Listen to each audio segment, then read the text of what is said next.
Greetings and salutations to you all once again. It is me, the Ravenous Spectre, and this is the November, I believe. I was thinking of last month, I don't know why. This is the November Loot Crate, and I've already opened it, so there's no surprises of me looking at the camera, or otherwise for all of you to see the joy on my face.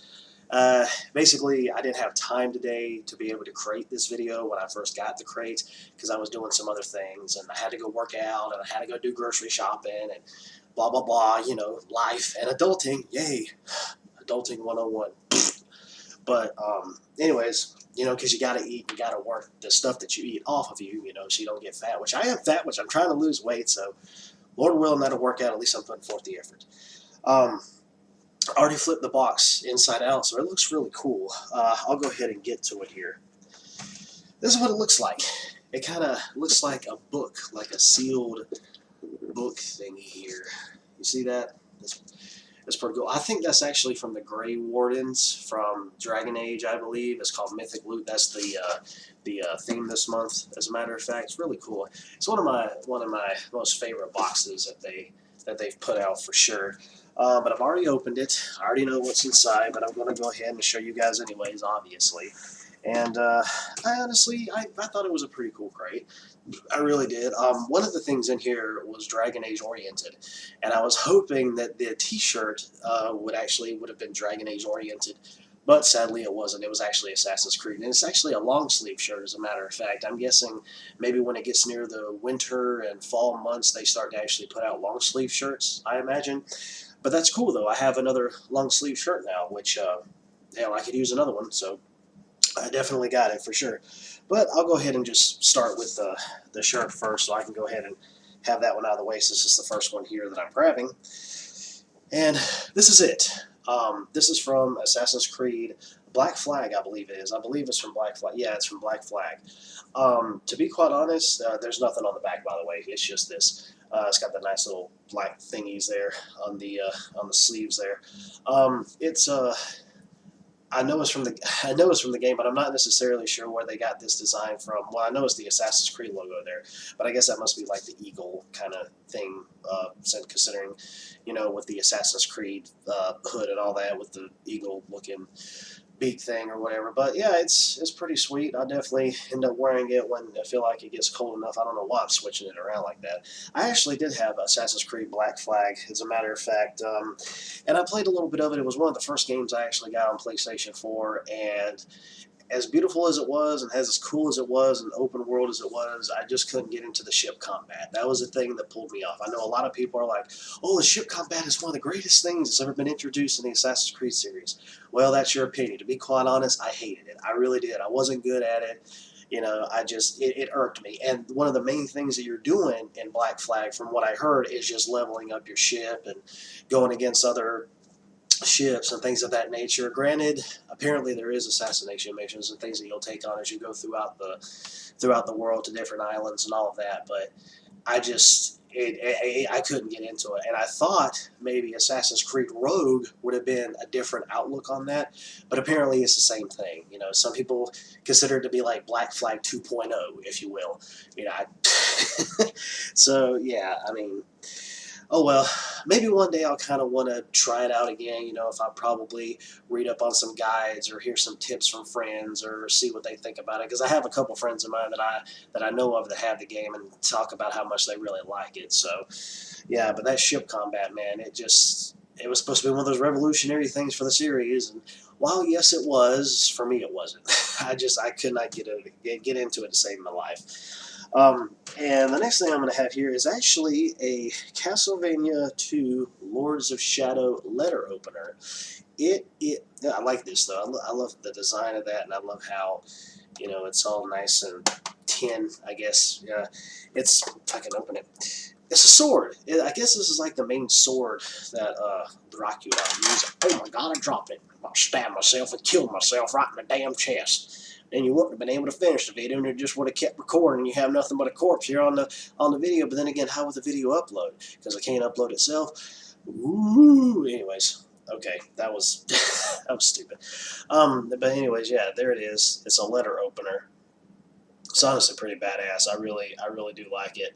Honestly, man, I don't really know if I'll use it per se because when it comes to me in letters, I just rip the sons of bitches open. Honestly, I just rip it right open. You know, rip it open, pull the guts out, see what's inside. Sometimes I put it through the paper shredder because that's where some of them deserve to go. Um, hint, hint, wink, wink. All of you know what I'm talking about. Um, and then straight into the fucking trash. Anyways, but here's the next one here, and I honestly like the box in this one. I really do. It's Okami did. This was the game that was released on Nintendo DS. For it was like the sequel, if you will, to Okami, and it's basically Amateratsu's son or daughter or something. I honestly forgot what the name was, but there it is.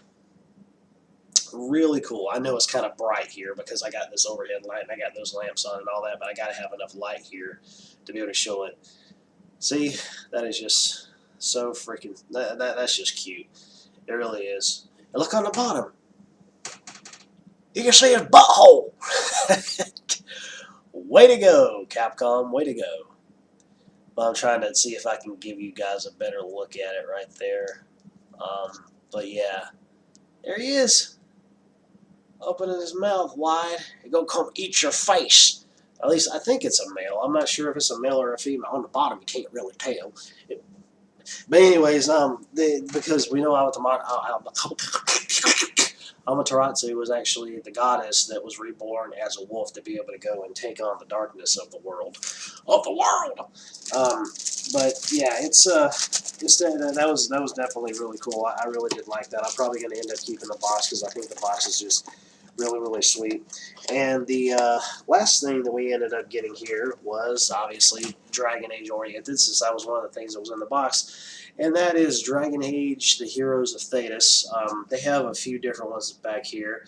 I got Sacred Ashes Morgan, and anybody who plays the Dragon Age series knows that Morgan is like one of the main characters in the series. Just knowing what happened with her in Origins all the way up until Inquisition, yeah, it's she's definitely one of the mainstays for sure. And honestly, she's one of my favorite characters. She's this really wise, cracking, smart ass witch, if you will. Actually, she's a mage, but they call her a witch. So, anyways, yeah, she's definitely one of my favorites. But this is the figure. It honestly kind of scared me when I pulled it out because that's what she said. It kind of scared me just because of the fact of how the face looked, because it was like staring me right in the face. And there she is there. That's Morgan. It's crazy because like the head itself seems like it should be put on a different type of body instead of this one. And yeah, but this is Morgan from the Dragon Age series, and they gave her a little blue flame. Which why in the world they have it with a hook on, not a hook, but a handle on the end for her to be able to hold it like that? It just doesn't look right. It doesn't. Maybe if they would have already had made in production of the figure to actually just go ahead and just have it molded onto her hand or something like that, instead of it being something that you would take off and then just stick back in her hand again. It doesn't. I mean, yeah, I know the way that it looks and all of that. But it just doesn't have that look and that feel to it on how I feel it really should be. It looks like she's holding some type of bush or something in her hand, or some type of like one of those fake Christmas trees that you'll buy for like a couple dollars or something at the dollar store and sit it up in your office for your office Christmas party or something, or just in your home in general. Forever alone. Anyways, yeah, but yeah, so that's more. I don't know if you guys can really see much of the detail. That's just scary looking, kind of. I mean, honestly, because when I got her, her head was twisted all the way around backwards almost, and I twisted around, and I'm like, damn, that's kind of scary. But there it is. Yeah, it's a little bright, but yeah, that's pretty much the design of that. Um, let's see here. And of course, the last thing in the box that we got, I was really excited for this one, and it's an okay crate. It's not really mind blowing like maybe couple others that I probably have had in the past, but it's all right for what it is. I thought it was going to be much better just by the different ones that they were going to have in there. That's what I was thinking. But anyways, yeah. So here goes the pin right there. If you guys can see that really good, get right up there. Yeah, I haven't taken out any of the pins that I've been receiving. The pins are really cool, though. They look like they're high quality, but here we go with the poster, because obviously which I think is good, they've actually transformed their pamphlets now into posters, which gives you a reason to actually use a pamphlet now instead of just throwing it away, which I haven't thrown any of the pamphlets away that I have, but this is a much better alternative to be able to be like, hey, I got a cool poster with this. I can hang it up if I want to, but, whatever, because you have the stuff here on the back about it, explaining exactly what it is. And this is the poster for this month, dealing with Mythic. I honestly think that's a pretty cool one, to be quite honest. Looks pretty sweet. Kind of has a little bit of like a World of Warcraft vibe to it, at least when I look at it, because I see the griffin there, and I'm thinking of like the Alliance. Loktar Ogar for the Horde. You guys already know that well enough, but yeah, this is it's pretty cool. It's probably my favorite poster that I've gotten out of the ones already from the previous crates that I've managed to get. But yeah, guys, that is the November 2016 Loot Crate for gaming. Definitely looking forward to see what's going to be happening next month. Maybe I'll get it, maybe I won't. If I do, you guys know I'll make a video, and it'll surely be on here for sure, and maybe it'll be more interesting next time. I had higher hopes for this, but it didn't really pan out for me as much as I thought that it would, but there's still some cool items in here. I mean, I don't know which one really stands out for me the most. Probably it would be the Okamiden little figure, in all honesty. Yeah, but that letter opener is pretty cool. I just don't know when I would really use it, because like I said, when I get letters, I just rip them right open. But I'm careful, though, because I don't want to rip the fragile thingy that's on the inside, because they have something so important to tell me. Anyways, I will go ahead and end this now, and thank you for watching. Like, favorite, comment, subscribe, and all that lovely, lovely shindig. Later, taters.